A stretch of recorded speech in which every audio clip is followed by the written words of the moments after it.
CWC ಸಭೆಯಲ್ಲಿ ಕೆಲವು ನಿರ್ಣಯಗಳನ್ನು ತೆಗೆದುಕೊಂಡಿದ್ದಾರೆ. ಒಂದೇ ಮಾತರಂ ಆಡುವಂತ ವಿಚಾರದಲ್ಲಿ ಹೌದು.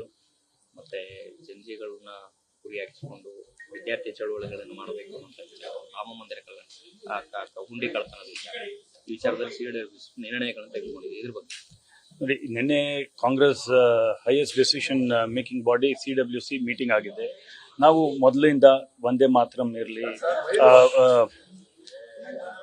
ಅಯೋಧ್ಯ ಇಶ್ಯೂ ಇರಲಿ, ಏನು ಕಳ್ತನ ಆಗಿದೆ, ಮತ್ತೆ ಯಂಗರ್ ಜನರೇಷನ್ ಜೆನ್ಜಿ ಅದು ಪೇಪರ್ ಲೀಕು, ನೀಟ್ ವಿಷಯದಲ್ಲಿನೂ ನಮ್ಮ ಪಕ್ಷದ ಕ್ಲಿಯರ್ ಸ್ಟ್ಯಾಂಡ್, ರಾಹುಲ್ ಗಾಂಧಿ ಅವ್ರ ಕ್ಲಿಯರ್ ಸ್ಟ್ಯಾಂಡ್ ಇತ್ತು. ಮತ್ತೆ E20 ಫ್ಯೂಲ್ದು ನಿನ್ನೆ ಡಿಸ್ಕಸ್ ಆಗಿದೆ.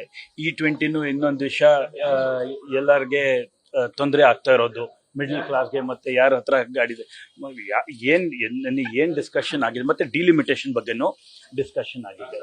ಎಲ್ಲ ಸಮಸ್ಯೆ ಏನ್ ಡಿಸ್ಕಸ್ ಆಗಿರೋದು ಎಲ್ಲ related to common man and the country. ನೀವು ನೋಡಿದ್ರೆ ಬಿಜೆಪಿ ಎಷ್ಟು ಮಟ್ಟಕ್ಕೆ ಹೋಗಿದ್ದೆ.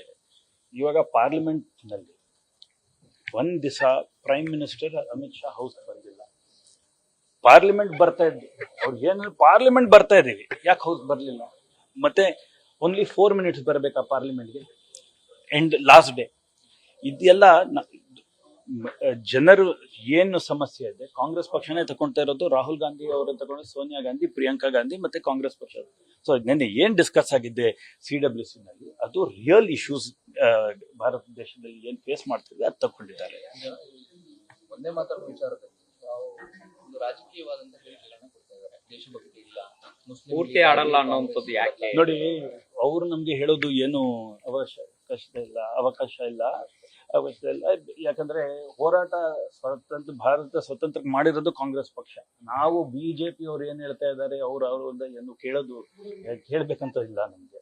ಸೊ ನಾವು ಸ್ಟ್ಯಾಂಡ್ ಕ್ಲಿಯರ್ ಇದೆ. ನಾವು ಎಲ್ಲಾ ಪೂರ್ತಿ ಭಾರತ ದೇಶದಲ್ಲಿ ಎಲ್ಲ ನಮ್ಗೆ ಒಂದೇ, ಹಿಂದೂ, ಮುಸ್ಲಿಂ, ಸಿಖ್, ಜೈನ್, ಇಸಾಯಿ. ನಾವು ಯಾವ ಒಂದು ಕಾಸ್ಟ್, ರಿಲಿಜನ್, ಕ್ರೀಡ್ ತಗೊಂಡು ಪಾಲಿಟಿಕ್ಸ್ ಮಾಡಕ್ಕೆ ಪ್ರಯತ್ನ ಪಡ್ತಾ ಇದೆ.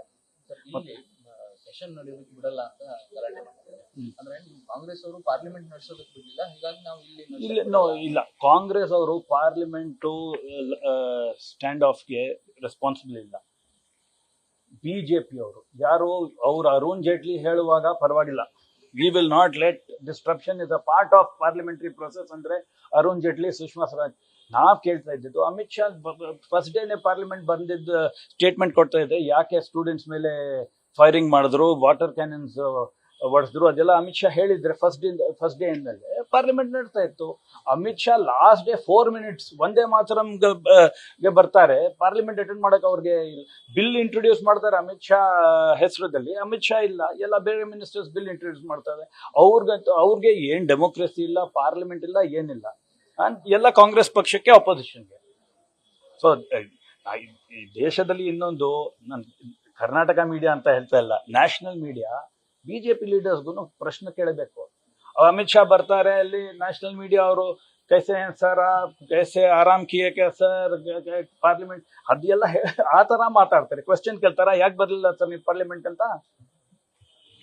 ಇನ್ನೊಂದು, ಈ ಪ್ರತಿಭಟನೆಗಳಾದ ನಂತರದಲ್ಲಿ ನೀವು ಕೂಡ ಕಾಂಗ್ರೆಸ್ನ ನಾಯಕರೆಲ್ಲ ದೇಶಾದ್ಯಂತ ವಿದ್ಯಾರ್ಥಿಗಳ ಚಳವಳಿಗಳನ್ನು ಮಾಡಬೇಕು, ಅದಕ್ಕೆ ಧ್ವನಿ ಕೊಡಬೇಕು ಅಂತ ಪ್ರಯತ್ನಗಳನ್ನ ಮಾಡ್ತಾ ಇದ್ರೆ ಅದು ತೀರ್ಮಾನ. ಮತ್ತೊಂದು ಕಡೆಗೆ ನಿನ್ನೆ ನಡೆದಂತ ಕ್ಯಾಬಿನೆಟ್ ಅಲ್ಲೂ, ಸೆಂಟ್ರಲ್ ಕ್ಯಾಬಿನೆಟ್ ಅಲ್ಲೂ ಕೂಡ ಸಚಿವರು ವಿದ್ಯಾರ್ಥಿಗಳ ಜೊತೆಗೆ ಇಂಟ್ರಾಕ್ಷನ್ ಮಾಡಬೇಕು, ಯೂನಿವರ್ಸಿಟಿಗಳು ಭೇಟಿ ಕೊಡಬೇಕು ಅಂತ ಅವರು ತೀರ್ಮಾನ ಮಾಡಿದ್ದಾರೆ. ಎರಡೂ ಪಕ್ಷಗಳು ಜೆನ್ಜಿಗಳನ್ನ ಆತಂಕ ಕಾಡ್ತಾ ಇದೆ.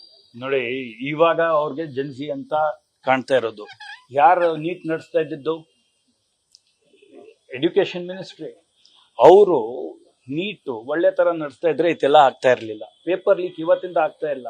152 paper leaks last 10 years NEET ಇಂದ ಮಾಡ್ತಾ ಇದ್ದಾರಲ್ಲ. ಬರೀ ನೀಟ್ ಇಶ್ಯೂ ಇಲ್ಲ, ಇದು CBSE ಹೇಗೆ ನಡೆಸ್ತಾ ಇದ್ದಾರೆ. CBSE ಅವ್ರು ಏನ್ ಮಾಡಿದ್ರು, ಕಾಂಗ್ರೆಸ್ ಯಾವಾಗಲೂ ಎಡ್ಯುಕೇಶನ್ಗೆ ಪ್ರಯಾರಿಟಿ ಕೊಡ್ತಾ ಇದ್ರು. ಇವರು ಎಡ್ಯುಕೇಶನ್ ಸಿಸ್ಟಮ್ಗೆ ಪ್ರಯಾರಿಟಿ ಕೊಟ್ಟಿಲ್ಲ, ಅವ್ರ ಐಡಿಯಾಲಜಿಗೆ ಪ್ರಯಾರಿಟಿ ಕೊಡ್ತಾ ಇದ್ರು. ಯಾರು ಇಫ್ ಯು ಆರ್ ಕಂಪಿಟೆಂಟ್, ನಾಟ್ ಕಂಪಿಟೆಂಟ್, ಅದು ಅವ್ರಿಗೆ ಇರ್ಲಿಲ್ಲ. ಯಾರು ಅವ್ರ ಐಡಿಯಾಲಜಿ ಬಗ್ಗೆ ಇದ್ದಾರೆ, ಹಾಕಿ ಈ ತರ ಪರಿಸ್ಥಿತಿ ಬಂದಿದೆ. ಮತ್ತೆ ಏನು ಹೋರಾಟ, ಇದು ಆಟನ NEET exam, it's not only the students, parents ಖರ್ಚು ಮಾಡಿರ್ತಾರೆ, ಸ್ಟೂಡೆಂಟ್ಸ್ ಓದಿರ್ತಾರೆ, ಕ್ಯಾನ್ಸಲ್ ಮಾಡಿಬಿಟ್ಟು ಲೀಕ್ ಆದ್ರೆ ಏನ್ ಸಮಸ್ಯೆ ನಿಮ್ದು? IAF ಇಂದ ಪೇಪರ್ ಕಳಿಸ್ತಿರಂತೆ, ಮತ್ತೆ CISF ಇವರೆಲ್ಲ ಫಸ್ಟ್ ನೋಡಿ ಟೆಲಿಗ್ರಾಮ್ ಬ್ಯಾನ್ ಮಾಡ್ತೀರಾ, ಫಸ್ಟ್ ನೋಡಿ ಎಲ್ಲಿಂದ ಲೀಕ್ ಆಗ್ತಾ ಇದೆ. ನಿಮ್ಮ ಅಫಿಷಿಯಲ್ಸು ಜೋಶಿಗೆ ಯಾಕಷ್ಟು ಫೇವರ್ ಕೊಡ್ಬೇಕಿತ್ತು ಅವರು? ಎನ್ ಟಿ ಎ ಚೀಫ್ಗೆ ನೀಟು NTA ನಡೆಸೋದಲ್ಲ. ಎನಿ ಆಕ್ಷನ್ ಆನ್ NTA ಇಲ್ಲ, ಇದು ಇವಾಗಿಂತ ಆಗ್ತಾ ಇಲ್ಲ. NTA has been most incompetent for the last 10 years. ಎಲ್ಲ ನಿಮ್ಮ minister incompetent, education minister, NTA ಅವರು incompetent, NEET official incompetent, then home minister doesn't want to come and answer who did the firing. ಸುಮ್ಮನೆ firing ಆಗ್ಬಿಡತ್ತಾ without DC district collector magistrate instruction, without any higher up instruction magistrate order ಕೊಡ್ಬಿಡ್ತಾನ? ಎಲ್ಲಿ ಜವಾಬ್ದಾರಿ ಇಲ್ಲ, ಯಾರು responsible ಇಲ್ಲ, ಯಾರು answerable ಇಲ್ಲ. ದೇಶಕ್ಕೆ they taken India for granted. ಅದಕ್ಕೋಸ್ಕರ ಇದೆಲ್ಲ ಆಗ್ತಾ ಇದೆ. ನ್ಯೂಸ್ ಫಸ್ಟ್ ನಿರ್ಭೀತಿಯಿಂದ ನಿಮ್ಮ ಪರವಾಗಿ.